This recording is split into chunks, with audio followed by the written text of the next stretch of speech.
আল-ইয়াউমা নাখতিমু আলা আফওয়াহিহিম ওয়া তুকাল্লিমুনা আইদিহিম ওয়া তাশহাদু আরজুলুহুম বিমা কানু ইয়াকসিবুন।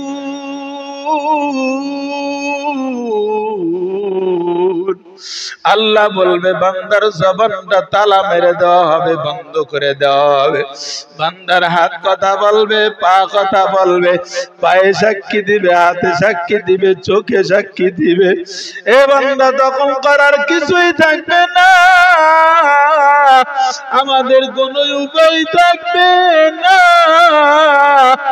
এ মুসলমান ভালো করে শুনে না, যখন আমি আপনি মিথ্যা প্রমাণিত হয়ে যাব, দুনিয়ায় যতই বলি না কেন এখানে তো ওহী নাজিল হয় না, কেউ তো গায়েব জানে না। বিনয়ের সাথে মিথ্যা কথা বললেও মানুষ অনেক সময় বিশ্বাস করতে পারে, ঠিক কিনা কর? যে লোকটা এত বিনাইয়া বিনাইয়া বলতিছে, অবশ্যই কথাটা মনে হয় সত্য।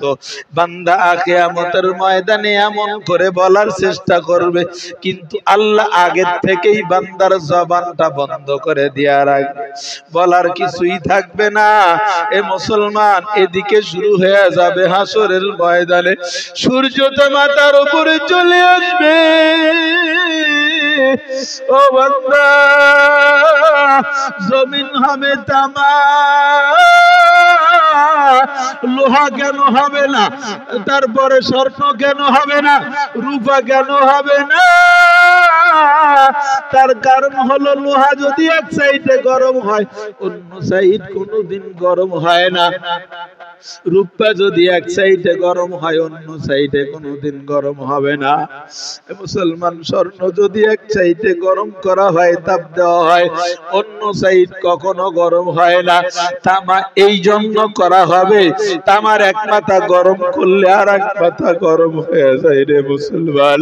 এই জন্য হাসরের ময়দান হবে তামা। গরমের কারণে মানুষগুলো চুনে চুনি করবে, মাথার মগজগুলো টকবক টকবক করতে থাকবে রে ভাই। ওরে যুবক ভাই, বুড়া বাবাজিরা, আর কতদিন নামাজ কাজা করবা, আর কতদিন আল্লাহর সঙ্গে পাল্লা দিয়া গাদ্দারি করবা রে ভাই? ওরে আল্লাহর বান্দারা, এখনো সময় আছে, তওবা করে ফেলো। হাসরের ময়দানে এই দৃশ্য দেখে লোকজন গুলো আদম নবী, আইয়ুব নবী, ইউনূস নবী, সুলাইমান নবী, মুসা ঈসার কাছে যাবে। কেউ বলবে না না আমি কোনো কিছু বলতে পারবো, সবাই বলবে নাফসি নাফসি। আমার পয়গম্বরের কাছে মানুষগুলো যাবে, কান্নাকাটি করবে, পয়গম্বরকে বলবে, পয়গম্বর একটু দোয়া করে দেন, তাড়াতাড়ি হাসরের ময়দান কায়েম হয়ে যায়, আমরা সহ্য করতে পারতেছি না রে পয়গম্বর। আল্লাহর পয়গম্বর মাকামে মাহমুদে সিজদা মেরে কান্না করবে আর বলবে, আল্লাহ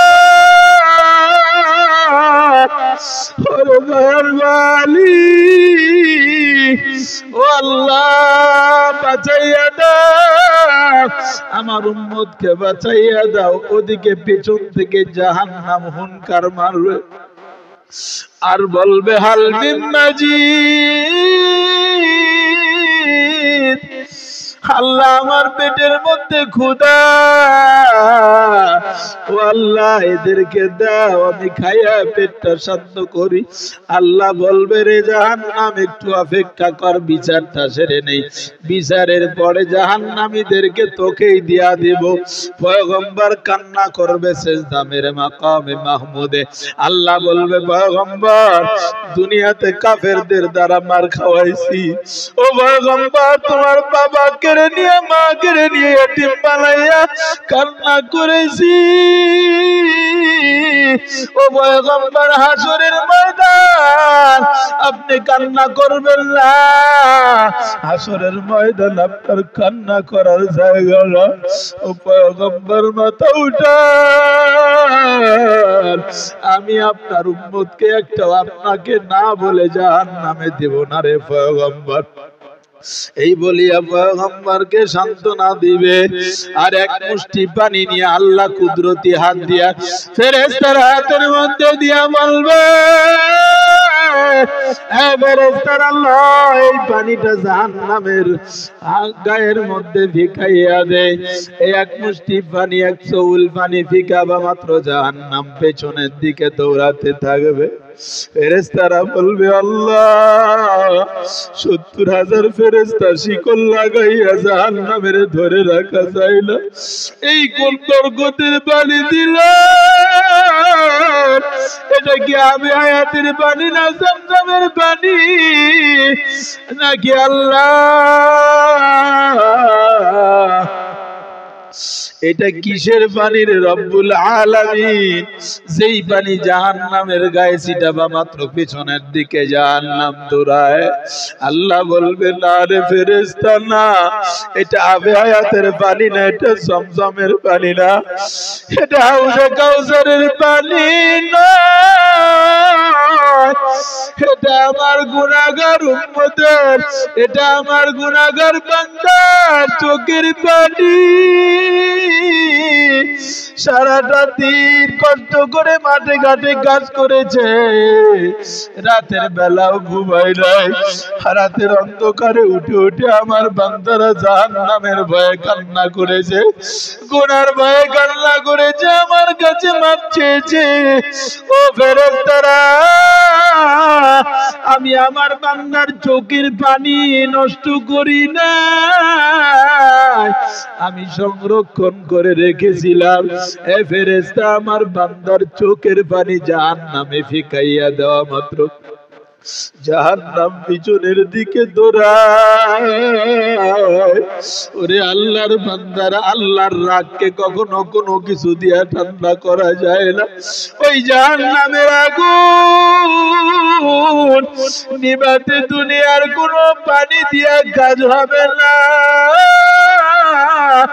এই জন্য পায়ে হাত দিয়া বলি রে বাবাজি, যুবক ভাই, রাতের অন্ধকারে নিরালে বসে বসে জীবনের গুনার কথা স্মরণ করে করে কান্না করো। চোখের পানি ছাড়া জাহান্নাম থেকে মাপ পাওয়া যাবে না রে ভাই। ওরে আল্লাহর বান্দা, দুনিয়ার জীবন সামান্য জিন্দেগি, দুনিয়া থেকে বিদায় নিয়ে শুরু হবে অনন্তকালের জিন্দেগি, যেই জিন্দেগিতে কোনোদিন মৃত্যু হবে না, যেই জিন্দেগিতে যারা সুখে থাকবে, জান্নাতে যাবে, তাদের সুখ কোনোদিন অভাব হবে না, কমবে না।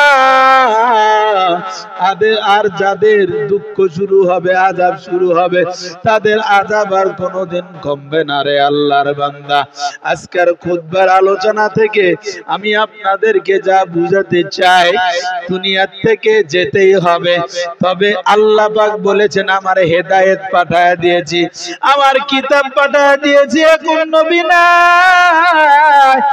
আল উলামা ওয়ারাসাতুল আম্বিয়া, নবীর ওয়ারিসগণ আলেম ওলামাগণ দুনিয়াতে আছে, তাদের পরামর্শ নাও, তাদের কাছে যাও, তাদের কথা অনুযায়ী জীবন চালাও, পাল্লা দিয়া চলো না রে ভাই, তাহলে হাসরের ময়দানে মুক্তি পাওয়া যাবে, হাসরের ময়দানে নাজাত পাওয়া যাবে, নইলে সম্ভব না। ৬ গুণওয়ালা ব্যক্তি যারা, তারা এই সকল কাম, তাদেরকে আল্লাহ দুনিয়াতে হেদায়েত দিবে, আর আখিরাতের ময়দানে তাদেরকে জান্নাত দিয়া পুরস্কৃত করবে। আল্লাহ পাক রব্বুল আলামিন যেন আমাদের জীবনের সব গুনাহগুলো মাফ করে দেয়, বলেন আমিন। আরো জোরে বলেন আমিন। ও মুসলমান ইমানদার, ও নবীর আশিক উম্মতের দল, আজকের আলোচনা থেকে কি বুঝলেন? নামাজ পড়া ছাড়া কোনো উপায় আসেনি, আল্লাহর ইবাদত করা ছাড়া কোনো উপায় আসেনি। কত টাকা, কত পয়সা, কত ধন দৌলত বাড়িতে রেখে যাবে, কিছুই নিয়ে যেতে পারবে না রে বাবা। ওরে আল্লাহর বান্দা, দেখো তাকাইয়া, কার জানো মা নাই, কার জানো বাবা নাই। আপনাগো মতো আমিও তো এতিম হয়ে গেলাম অনেক, কিন্তু বিদায় বেলায় শেষ মুহূর্ত তিন মুষ্টি মাটি ছাড়া আর কিছুই পেল না, ঠিক কিনা বলেন? মিনহা খলাকনাকুম ওয়া ফিহা নুঈদুকুম ওয়া মিনহা নুখরিজুকুম তারাতান উখরা। যতই ভালোবাসার মানুষ হয় না কেন রে বান্দা, এই তিন মুষ্টি মাটি ছাড়া আর ভালোবাসার বহিঃপ্রকাশ কিছু দিয়ে হবে না। 2-4 দিন হয়তো মনে রাখবে, এরপরে আর কোনোদিন মনে রাখবে না। যেই শরীরে মশামাছি পড়তে দেওয়া হয় না, এই শরীরটা ওই কবরের কীট পতঙ্গ, সাপ বিচ্ছু আর পোকামাকড় খেয়ে শেষ করবে। এই জন্য বলি রে বাবা, কার মরণ কখন আসবে বলা যায় না। নিজেকে আখিরাতের জন্য প্রস্তুতি করো। আপনি শ্বশুর বাড়িতে দাওয়াত খাইতে যাবেন, 2 দিন আগে থেকে আপনার প্রিপারেশন চলে। কোন জামা গায়ে দিবেন, কেমন গাড়ি নিয়ে যাবেন, কে কে যাবেন, কি নিয়ে যাবেন, সব কিছু প্রস্তুতি থাকে, ঠিক কিনা কোন? এরকম যারা মুমিন বান্দা, মুমিন বান্দাদের জন্য মৃত্যু হলো হাদিয়া। এই জন্য যারা মুমিন পয়গম্বরের আশিক, এরা সব সময় প্রস্তুত থাকবে মরণের জন্য।